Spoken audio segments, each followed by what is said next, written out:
One of the unique feature of Nila Residences that you can find in any other condo development is that you're living in a condo but it feels like a house and lot. So, tulad nito, kakalabas ko lang from the upper ground and I have this patio.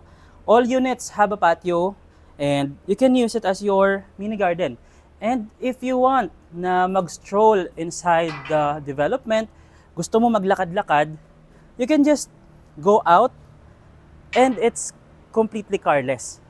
So it's not like the other subdivision wherein kapag labas mo ng unit mo, paglabas mo ng bahay mo, the car is everywhere, kakaroon pa ng conflict with parking. Here in Nila Residences, all the cars ay nasa lower ground. So this courtyard is completely pedestrian friendly.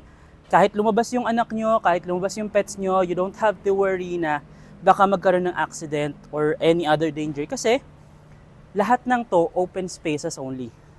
You have gardens, you have trees. Ang maganda dito, you can just go around, spontaneously go to the gym, to clubhouse, swimming pool, yung mga kids nyo makapaglaro dito, which is, yun yung wala na kadalasan ngayon sa mga development here in Manila because high-rise na lahat eh. So paglabas mo, it's all hallways, pagkabili mo ng condo, parking, puro sasakyan na.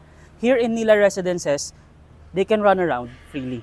Pwede silang tumakbo ng tumakbo without worrying na may mga sasakyan kapaligid. So, if you want to be part of our Nila community, we still have few units available. You can contact me on Facebook or Viber and I'll see you here in Nila.